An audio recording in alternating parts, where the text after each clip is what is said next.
Good evening. मैं Naveen Kumar Singh, director Platform Education Centre Private Limited Patna. अभी जो भी बच्चे एनटीपीसी सीबीटी 2 का और ग्रुप डी का तैयारी कर रहे हैं, सेट लगातार बना रहे हैं, सब्जेक्ट वाइज प्रैक्टिस लगातार कर रहे हैं, लेकिन उसमें अभी से एक बात पे ध्यान देना है कि अटेम्प्ट की क्या स्थिति रहनी है, मतलब कि अटेम्प्ट कैसे लेना है। 3-4 क्वेश्चन अटेम्प्ट के मामले में आता है, जिसका कि हम थंबनेल में लगाए हुए हैं। आप इस पर गौर करेंगे कि पहला क्वेश्चन की निगेटिव कम कैसे करें, दूसरा कि कितना अटेम्प्ट हमको लेना चाहिए, तीसरा कि एग्जाम में स्पीड कैसे मेंटेन करें, और चौथा एक्यूरेसी का क्या महत्व है। ये 3-4 ऐसा प्रश्न है जिनका आंसर सबको पता होना चाहिए। वो आपके स्कोर बढ़ाने में बहुत मददगार साबित सब दिन से होता आया है, होता रहेगा, अगर आपको इसकी जानकारी है तो। सबसे पहले तो हम ये बता देना चाहते हैं कि ये जो प्रश्न है कि निगेटिव कम कैसे करें, क्योंकि अभी आप देखिएगा कि जब भी आप क्वेश्चन को सॉल्व करते हैं तो बहुत सारे स्टूडेंट का ये प्रॉब्लम होता है कि निगेटिव ज़्यादा हो जाता है। तो निगेटिव कम करने के लिए तो सबसे पहला जो रूल है कि सब्जेक्ट पर जैसे ही पकड़ आपका बढ़ेगा, अधिक से अधिक प्रैक्टिस के माध्यम से अधिक कंसेप्ट आपका क्लियर होना चाहिए। सब्जेक्ट पर अगर आपका पकड़ ज़्यादा रहेगा तो स्वाभाविक है कि कन्फ्यूजन कम आपका होगा, और कन्फ्यूजन कम होगा तो क्वेश्चन अधिक से अधिक आपका सही होगा और आपका स्कोर भी लगातार बढ़ेगा और निगेटिव कम होगा। लेकिन अगर सब्जेक्ट पे पकड़ सही आपका नहीं है, सब्जेक्ट पे अच्छा पकड़ नहीं है, चाहे वो किसी भी पेपर में हो, तो स्वाभाविक है कि कन्फ्यूजन वाली स्थिति ज़्यादा बनी रहेगी और उस स्थिति में निगेटिव आपका ज़्यादा होना है। इसलिए इसको दूर करने का सबसे पहला उपाय है कि सब्जेक्ट पे पकड़ आपका होना चाहिए, कंसेप्ट आपका क्लियर होना चाहिए। इसके बाद दूसरा आपका आता है कि कितना अटेम्प्ट लेना चाहिए। इस पर एकदम आपको ध्यान देना है कि कितना अटेम्प्ट हमको लेना चाहिए। स्टूडेंट दो तरह के होते हैं, एक होते हैं कि मैक्सिमम अटेम्प्ट शुरू से लेते हैं, दूसरे ऐसे स्टूडेंट होते हैं जो कि एग्जैक्ट अटेम्प्ट लेते हैं कि अगर उनको लगता है कि 120 क्वेश्चन में अगर हम 90 क्वेश्चन जान रहे हैं तो 90 ही बनाएंगे, उससे ज़्यादा नहीं लेंगे। तो मेरा अपना अनुभव कहता है कि मैक्सिमम अटेम्प्ट लेना चाहिए बच्चों को, और इसका प्रयोग आप अभी कर सकते हैं। अभी आपके पास समय है, 2 महीने का टाइम आपके पास है, तो 10 सेट में आप इसको प्रैक्टिस कर लें कि मैक्सिमम अटेम्प्ट लेने के बाद हमारा क्या स्कोर रह पाता है और एग्जैक्ट स्कोर लेने के बाद क्या हमारा ओवरऑल स्कोर रह पाता है अगर एग्जैक्ट अटेम्प्ट लेते हैं। तो मेरे ख्याल से यहाँ पर ये बातें गौर करने वाली बात है कि किस क्वेश्चन को हमको बनाना चाहिए, किस क्वेश्चन को छोड़ देना चाहिए, क्योंकि क्वेश्चन बनाने से ज़्यादा महत्वपूर्ण है कि किस क्वेश्चन को हमको छोड़ना चाहिए। तो मेरे ख्याल से जहां आपका 50-50 रहे, एक क्वेश्चन जब हम पढ़ रहे हैं तो लग रहा है कि इसी 2 ऑप्शन में से एक ऑप्शन होना है, तो वैसे स्थिति में मेरा अपना मानना है कि आपको अटेम्प्ट लेना चाहिए। अगर चारों ऑप्शन नहीं जान रहे हैं तो एकदम वहां पर आपको अटेम्प्ट नहीं लेना है, क्योंकि 1/3 निगेटिव है। अगर 1/3 निगेटिव में अगर इस तरह का गलतियां आप करेंगे तो आपका स्कोर को नीचे लेकर के आएगा। जहां पर 1/4 निगेटिव होता है, 1/5 निगेटिव होता है, वैसी परिस्थिति में आंख मूंद करके आप अटेम्प्ट ले सकते हैं, लेकिन 1/3 निगेटिव में आंख मूंद करके अटेम्प्ट लेने में घाटा ही घाटा होता है, फायदा नहीं होता है। लेकिन दूसरी बातें जो हम बोले हैं कि जहां पर 50-50 लगे वहां पर अटेम्प्ट लेना चाहिए। आप सीधा सा समझिए कि अगर 3 क्वेश्चन पर हम अटेम्प्ट लिए इस तरह का 50-50, अगर एक भी हमारा 3 में से सही हो गया तो हमारा बराबर कर देगा, अगर 2 सही हो गया तो हमको प्लस में लेकर के चला जाएगा, और वैसा ही भाग्य हमारा खराब होगा कि 3 में तीनों गलतियां हो जाएगी। चूंकि आपको मेंस देना है, चूंकि आप इतने दिन से ग्रुप डी का तैयारी करते आ रहे हैं, आपको एग्जाम देना है, तो मेरे ख्याल से आपका पकड़ ठीक ठाक हो गया होगा। और अगर आपको 50-50 कन्फ्यूजन होता है तो ज़्यादा संभावना रहेगा कि आपका ज़्यादा सही होगा। लेकिन अगर तीनों नहीं और चारों ऑप्शन नहीं जान रहे तो वैसी परिस्थिति में आपको नहीं होना चाहिए, नहीं अटेम्प्ट लेना चाहिए। इसके बाद क्या होता है कि आपका जो ये क्वेश्चन है कि एग्जाम में स्पीड को कैसे बढ़ाएं, तो एग्जाम में स्पीड को बढ़ाने के लिए सबसे पहले तो आपको जब क्वेश्चन आप बनाना स्टार्ट करते हैं तो एक एक क्वेश्चन माइन्यूटली आपको नज़र रखना होगा। शुरू से आपको फास्ट चलना पड़ेगा। जो क्वेश्चन आप एकदम जान रहे हैं, शुरू से उस क्वेश्चन को आप बनाते हुए तेजी से आप आगे बढ़ें और कोशिश करें कि लास्ट तक आप पहुंचे। अगर 100 क्वेश्चन है तो 100 तक पहुंचे, 120 है तो 120 तक आप पहुंचे फास्ट। जो क्वेश्चन जान रहे, एक नज़र में आपको ये पता चल जाना चाहिए कि ये क्वेश्चन हमसे बन सकता है और ये क्वेश्चन में हमको प्रॉब्लम हो सकता है। ये जज आपको तुरंत करना है क्वेश्चन देख करके। तो जल्दी से हम स्पीड में भाग जाएंगे शुरू से लास्ट तक में। दूसरा अटेम्प्ट में फिर वैसे क्वेश्चन को बनाने का प्रयास करेंगे जहां पर हमको लगा कि ये क्वेश्चन हमको परेशान कर सकता था, दूसरे बार उस क्वेश्चन को हम अटेम्प्ट लेंगे। तो वहां पर आप जा करके देखेंगे कि इस तरीके से अगर बनाएंगे तो आप अधिक से अधिक क्वेश्चन आप बना पाएंगे।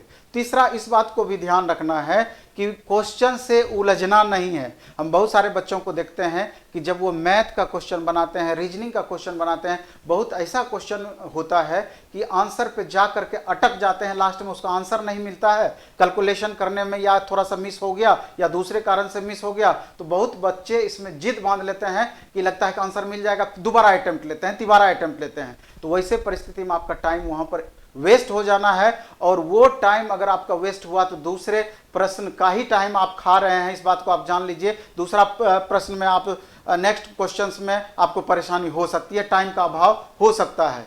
तो इन बातों को सेलेक्ट करना होगा, देख करके पहचानना होगा कि किस क्वेश्चन में हमको प्रॉब्लम हो सकता है, किस में नहीं हो सकता है। और क्वेश्चन में अगर थोड़ा सा भी लग रहा है कि उलझन हो रहा है तो तुरंत उसको देख करके हम आगे बढ़ेंगे। अगर लास्ट में 5 मिनट 7 मिनट का टाइम बचा पाते हैं, 10 मिनट का टाइम बचा पाते हैं, तो निश्चित रूप से वैसे क्वेश्चन जो आप छोड़े हुए हैं तो वहां पर आपको जाकर के दोबारा से आपको अटेम्प्ट लेना चाहिए। नहीं तो पता चलेगा अगर एक बगल से सब क्वेश्चन लगातार हम बनाते हुए जा रहे हैं, अच्छे से हम टाइम दे रहे हैं, पता चलेगा कि कई बार देखा जाता है कि 100 क्वेश्चन 90 क्वेश्चन पहुंचते पहुंचते अगर 100 क्वेश्चन है तो हमारा टाइम ओवर हो गया और लास्ट में 10 क्वेश्चन हमसे छूट जाता है। और इस बात का अफसोस आपको इतना ज़्यादा होगा कि लास्ट में जो 10 क्वेश्चन हमसे छूटा है उसमें आराम से 4-5 क्वेश्चन हम सही कर सकते थे, लास्ट में 10 क्वेश्चन ऐसा था। तो ये आप मानिए अगर 120 क्वेश्चन आप बना रहे हैं तो 110 क्वेश्चन जाते जाते आपका टाइम ओवर हो गया, लास्ट में 10 क्वेश्चन आपका ऐसा था कि जो क्वेश्चन आप नहीं बनाए उसमें 4-5 क्वेश्चन आपसे सही हो सकता था। वैसी परिस्थिति में आपको इतना ज़्यादा अफसोस होगा, इतना ज़्यादा अफसोस होगा, हो सकता है कि दौड़ से बाहर करने के लिए वही चीज़ आपका काफ़ी रहे, क्योंकि ये कंपटीशन है। आप ये समझ लीजिए कि अगर एनटीपीसी सीबीटी 2 देना है तो 7 लाख स्टूडेंट जो एनटीपीसी सीबीटी 2 में बैठेंगे सारे सेलेक्टिव बच्चे रहेंगे, सारे क्रीम बच्चे रहेंगे वहां पर। आपका थोड़ा सा परेशानी आपको दौड़ से बाहर कर देगा, क्योंकि पॉइंट का अंतर पड़ेगा तो 500,000 बच्चे रैंक में ऊपर से नीचे होंगे। अगर 1 मार्क्स का फर्क पड़ेगा तो 5 से 7,000 10,000 बच्चों के बीच उथल पुथल होगा। इस बात को एकदम जानना है, क्योंकि अगर ग्रुप डी का हम एग्जाम दे रहे हैं तो जब 1,17,00,000 बच्चे हैं तो समझ लेना है कि कितना ज़्यादा कंपटीशन है। अगर एक नंबर से अगर हम मिस करते हैं, अपनी गलती के कारण एक नंबर अगर हमको कम आता है, तो दौड़ से बाहर करने के लिए वही चीज़ आपको काफ़ी है। तो मेरा ये कहना है कि ये जो भी आपको प्रयोग करना है कि एग्जैक्ट हमको उतना, मान लीजिए कि अगर हम एग्जैक्ट बनाते हैं उतना ही एक्यूरेसी मेंटेन करने का कोशिश करते हैं, तो सबसे पहले तो हम एक्यूरेसी के बारे में इसमें भी लिखे हैं और आपको हम बता देना चाहते हैं कि एक्यूरेसी का महत्व वहां पर था जब 2015-16 की वैकेंसी एनटीपीसी के वक्त आई थी। तो उस समय क्या होता था कि परसेंटाइल निकाला जाता था और परसेंटाइल में एक्यूरेसी का महत्व था। अब क्या होता है, नॉर्मलाइजेशन होता है, तो नॉर्मलाइजेशन में एक्यूरेसी का कोई मतलब नहीं है, कोई महत्व नहीं है। जितना आप मैक्सिमम स्कोर लाते हैं वही मान्य है, इसलिए एक्यूरेसी पे आपको नहीं जाना है, आपको मैक्सिमम स्कोर लाने का प्रयास करना है, इस बात को भी समझना है। और दूसरा हम ये कहना चाहते हैं कि एक मार्क्स बढ़ाने के लिए ये भी आप कर सकते हैं कि लास्ट मोमेंट में जब एग्जाम का आपका डेट, एग्जाम का डेट तो आया हुआ है, तो एग्जाम के डेट से 15-20 दिन पहले अगर कहीं पर सीबीटी मोड में टेस्ट होता है, यानी कि सिस्टम पर अगर आप टेस्ट दे सकते हैं, तो लास्ट मोमेंट में सिस्टम पर आपके जाकर करके 10 टेस्ट भी आपको देना चाहिए, प्रैक्टिस करना चाहिए, क्योंकि एग्जामिनेशन हॉल में आप सीबीटी मोड में ही सिस्टम पर ही बैठ करके आप टेस्ट देंगे। अगर पहले से सिस्टम पर प्रैक्टिस करके जाएंगे तो 1 से 3 मार्क्स का आपका फर्क पड़ जाएगा, यानी कि 1 से 3 मार्क्स आपका बढ़ जाएगा। तो ये भी प्रैक्टिस करना है, क्योंकि हम फिर से बोले कि 1 मार्क्स ऐड करके ही आप मैक्सिमम तक पहुंचेंगे। दूसरी बात यह भी है कि किसी भी पेपर को हमको कमजोर नहीं समझना है। अगर हम ग्रुप डी की तैयारी करते हैं तो 100 क्वेश्चन है, तो हमको पता है कि मैथ रीजनिंग मिला के 55 क्वेश्चन, 25 क्वेश्चन आपका साइंस से रहना है, कि यानी कि 100 में से 80 क्वेश्चन इसी तीनों सेक्शन से रहना है, और 20 क्वेश्चन ऐसा आपका रहेगा जिसमें करंट अफेयर्स, स्टैटिक जीके और चारों आर्ट्स का पेपर, और 20 ऐसा क्वेश्चन होगा कि 10 तो आराम से आप सही सही बना दीजिएगा। अगर थोड़ा सा मेहनत कीजिएगा 2-4 नंबर और आप 2-3 नंबर आप बढ़ा सकते हैं, लेकिन गारंटी नहीं है कि पूरा का पूरा आप बढ़ा सकते हैं। लेकिन फिर भी हम कहेंगे अगर टाइम आप मैनेज कर पाते हैं तो उस 20 क्वेश्चन पर भी अच्छे से आपको ध्यान देना चाहिए। करंट में भी आप 6 महीना से साल भर का बैक जाकर के आप पढ़ें, उससे ज्यादा बैक जाइएगा, 1-2 पूछेगा लेकिन बहुत ज्यादा आपको पढ़ना पड़ जाएगा, ये बात भी देखना है आपको। और मैथ, रीजनिंग और साइंस, इस पर खासा फोकस ग्रुप डी वाले बच्चों को करना चाहिए। और जो एनटीपीसी सीबीटी 2 देना है, मैथ रीजनिंग मिला के 70 क्वेश्चन पूछा जाएगा, इसलिए उसका प्रैक्टिस आपको अच्छे से करना है। और इस प्रैक्टिस के लिए आप जितना प्रीवियस ईयर क्वेश्चंस का हो सकता है 10 सेट ही बनाए, 20 सेट ही बनाए, 25 सेट ही बनाए। एनटीपीसी सीबीटी 1 का भी पूछा हुआ क्वेश्चन खूब अच्छे से उसको बना जाइए, ग्रुप डी का पिछला खूब अच्छे से बना जाइए। जितना अधिक से अधिक प्रीवियस बनाएंगे उतना ज्यादा फायदा होगा, और ग्रुप में जितना अधिक से अधिक बच्चों के बीच जितना ज्यादा टेस्ट देंगे वो भी आपको ज्यादा से ज्यादा फायदा पहुंचाएगा। और इसी फायदा पहुंचाने के करीब में ये भी आपको समझना है कि जो पटना में रहने वाले बच्चे हैं या जो बाहर बच्चे रहते हैं, लेकिन पटना आकर के अगर 2 महीना समय दे पाते हैं तो 2 महीने में इतना ज्यादा क्वेश्चन का हम प्रैक्टिस आपको करा सकते हैं कि प्रैक्टिस के माध्यम से रिजल्ट संभव है।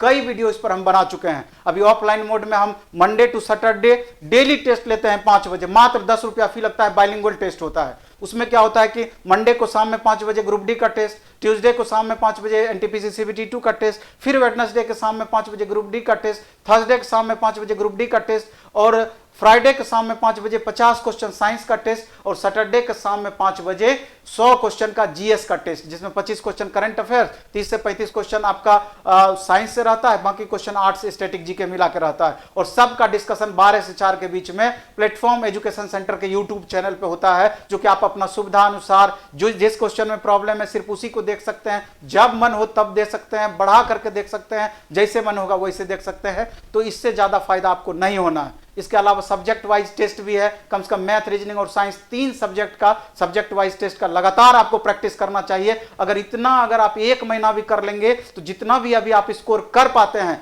10 से 15 नंबर आपका बढ़ जाएगा, एकदम ये बात सत्य है। और ये चीज आपका ऑनलाइन मोड में भी द प्लेटफॉर्म ऐप को डाउनलोड करके वहां पर भी उपलब्ध है, वहां पर भी एकदम मिनिमम फी कर दिए हैं। जो टेस्ट हमारा ऑफलाइन में होता है सेम टाइम में सेम टेस्ट उसको ऑनलाइन भी हम कर दिए हैं। मात्र 50 रुपया में 15 टेस्ट आप ग्रुप डी का दे सकते हैं, मात्र 50 रुपया में 15 टेस्ट एनटीपीसी सीबीटी 2 का, बाइलिंगुअल दोनों का दे सकते हैं। इसके अलावा साइंस का टेस्ट मात्र 30 रुपया में 10 टेस्ट बाइलिंगुअल दे सकते हैं, और 100 क्वेश्चन का जीएस का टेस्ट मात्र 30 रुपये हम 10 टेस्ट बाइलिंगुअल दे सकते हैं। इससे सस्ता और क्या होगा। मेरा ये कहना है कि अभी से लेकर के एग्जाम तक 2 महीने तक जितना अधिक से अधिक संभव है जम करके प्रैक्टिस कीजिए। और इन छोटी छोटी बातों पर जिस पर हम चर्चा किए हैं, निगेटिव कम कैसे करें, तो प्रैक्टिस से आप लगातार प्रैक्टिस में अगर आप बने रहते हैं तो नेगेटिव भी आपका कम हो जाएगा, कंफ्यूजन भी आपका कम हो जाएगा, आप स्कोर भी अधिक से अधिक कर सकते हैं, सारा चीज आपका क्लियर हो जाएगा, ये बात आप मानिए। तो क्योंकि कोर्सेज आपका सारा चीज पढ़ा हुआ है। और जिन बच्चों का लिंक टूटा हुआ है, कोर्स जिनको लगता है कि एक बार हमको लास्ट में पूरा का पूरा सिलेबस का रिवीजन करना चाहिए, तो मात्र 399 रुपये में आपको एक कोर्स दिए हैं जिसमें कि मैथ, रीजनिंग, जीएस का 7 पेपर, करंट अफेयर, सारे सब्जेक्ट की पढ़ाई होगी। 12 बजे से 5 बजे उसका टाइमिंग है। द प्लेटफॉर्म ऐप को डाउनलोड करके वहां पर आप देख सकते हैं, क्लासेस ले सकते हैं मात्र 399 रुपये में। और ऑफलाइन मोड में भी वो क्लासेस आपका उपलब्ध है अलग से, 12 बजे से 5 बजे के बीच में ऑफलाइन मोड में भी स्टार्ट है। तो मेरा ये कहना है कि इन छोटी छोटी बातों पर ध्यान दे करके आप मैक्सिमम स्कोर संभव है, आप मैक्सिमम स्कोर कर सकते हैं। चलिए इस वीडियो में इतना ही रखेंगे। धन्यवाद, बेस्ट ऑफ लक। खूब अच्छे से पढ़िए, खूब मन से पढ़िए। धन्यवाद।